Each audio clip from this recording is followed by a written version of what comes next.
आज की इस यात्रा में हम एक अद्भुत विषय पर चर्चा करने जा रहे हैं, विवेक और वैराग्य, आत्मज्ञान का मार्ग। ये वो दो तत्व हैं जो जीवन के रहस्यों को सुलझाने में सहायक हैं। जब हम इन दोनों का सही अर्थ समझते हैं और उन्हें अपने जीवन में उतारते हैं, तब हम आत्मज्ञान की ओर बढ़ने लगते हैं। एक कहानी से शुरू करते हैं। प्राचीन समय की बात है। एक राजा था जिसका नाम जनक था। राजा जनक अपनी प्रजा के प्रति बहुत दयालु और न्यायप्रिय थे, लेकिन उनके मन में हमेशा एक प्रश्न रहता था, सत्य क्या है? वे अपने महलों में रहते हुए भी हमेशा असंतुष्ट और अशांत रहते थे। उनके राज्य में एक महान संत थे जिनका नाम अष्टावक्र था।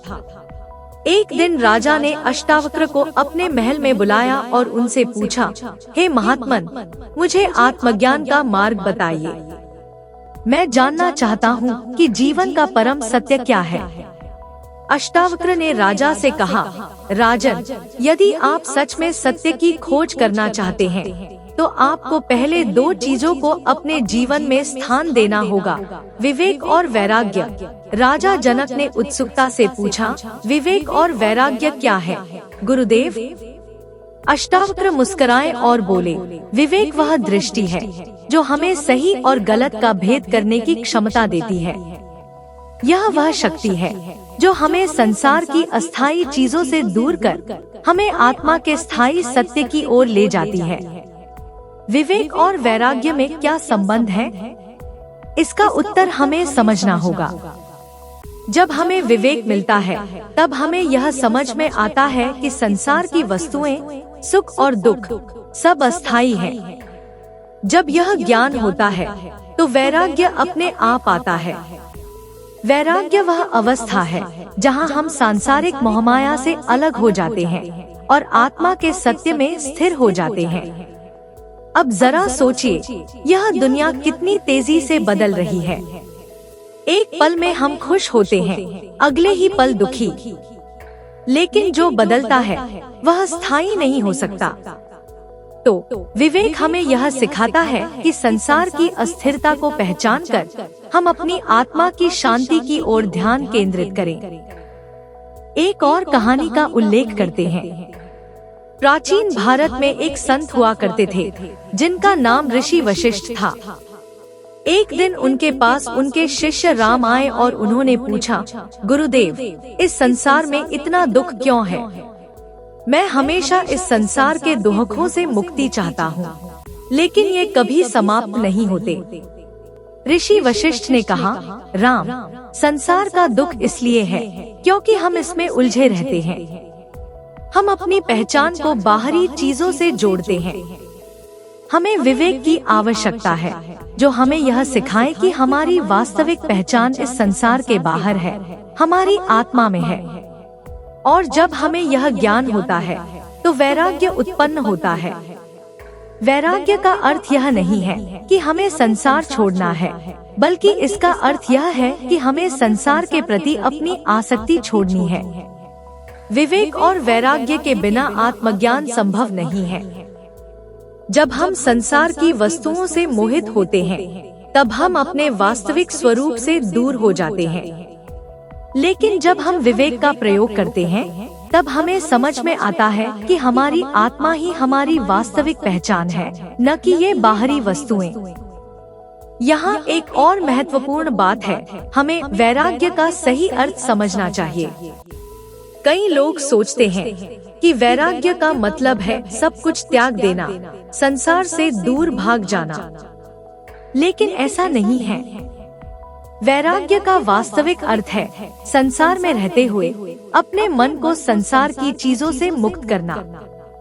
यह एक आंतरिक अवस्था है जिसमें हम संसार के सुख दुख से प्रभावित नहीं होते। अगर हम ध्यान दें, तो देखेंगे कि हमारे सभी दुखों का कारण हमारी आसक्ति है। हम किसी वस्तु, व्यक्ति या स्थिति से जितना अधिक जुड़ते हैं, उतना ही अधिक हम दुखी होते हैं जब वह वस्तु या व्यक्ति हमसे दूर हो जाता है। विवेक हमें यह सिखाता है कि यह संसार अस्थायी है और इससे हमारी आत्मा का कोई संबंध नहीं है। एक और उदाहरण ले, भगवत गीता में भगवान श्री कृष्ण अर्जुन को बताते हैं कि जब मनुष्य विवेक और वैराग्य के साथ कर्म करता है तब उसे कर्मों का फल बांध नहीं सकता। अर्जुन युद्ध के मैदान में खड़े थे और उनके मन में अनेक संदेह और डर थे। तब श्री कृष्ण ने उन्हें बताया कि यदि वे अपने कर्मों को निष्काम भाव से बिना किसी आसक्ति के करेंगे तो वे आत्मज्ञान की ओर अग्रसर होंगे। विवेक का प्रयोग कैसे किया जाए? इसके लिए हमें अपने मन को शुद्ध और शांत बनाना होगा। ध्यान और प्राणायाम जैसी विधियां हमें इसमें मदद करती हैं। जब हमारा मन शांत होता है तब हम विवेक का सही ढंग से उपयोग कर सकते हैं, और जब हमें विवेक की शक्ति प्राप्त होती है तब वैराग्य अपने आप प्रकट होता है।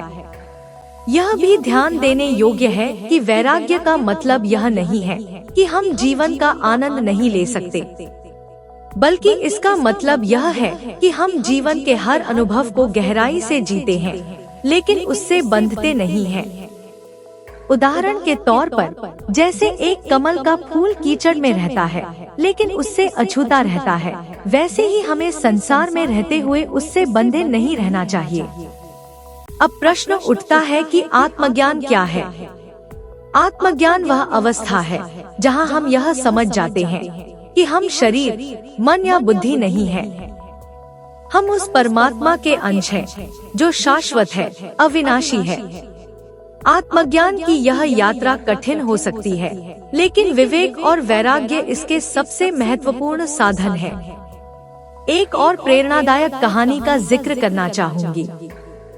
एक बार एक युवक एक संत के पास गया और उसने उनसे पूछा, गुरुजी, मैं आत्मज्ञान प्राप्त करना चाहता हूँ, मुझे क्या करना चाहिए?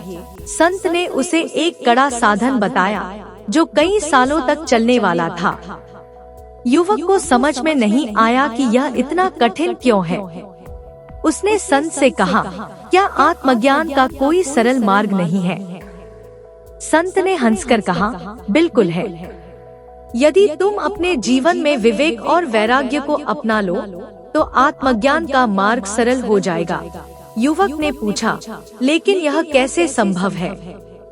संत ने उत्तर दिया, विवेक तुम्हें यह सिखाएगा कि जीवन की सच्ची खुशी संसार की चीजों में नहीं बल्कि तुम्हारी आत्मा में है, और वैराग्य तुम्हें उस सत्य की ओर ले जाएगा जहां तुम संसार की अस्थायी चीजों से मोहमुक्त हो जाओगे। युवक ने संत के शब्दों को अपने जीवन में उतारने का निर्णय लिया और धीरे धीरे उसने विवेक और वैराग्य का अभ्यास करना शुरू कर दिया। कुछ ही वर्षों में वह संसार के दुखों से मुक्त होकर आत्मज्ञान की ओर अग्रसर हो गया। हम सभी इस यात्रा में हैं। चाहे हमें इसका एहसास हो या न हो, हर व्यक्ति अपने भीतर उस परम सत्य की खोज कर रहा है। हम सभी की आत्मा में वह शांति और आनंद है जिसे हम बाहर की दुनिया में ढूंढते हैं, लेकिन वह शांति और आनंद तभी मिलते हैं जब हम विवेक और वैराग्य को अपना लेते हैं। यह समझना आवश्यक है कि विवेक और वैराग्य कोई बाहरी साधन नहीं है।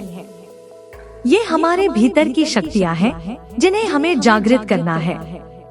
जब हम इन्हें जागृत करते हैं तब हमारा जीवन शांतिपूर्ण, सुखी और आत्ममय हो जाता है।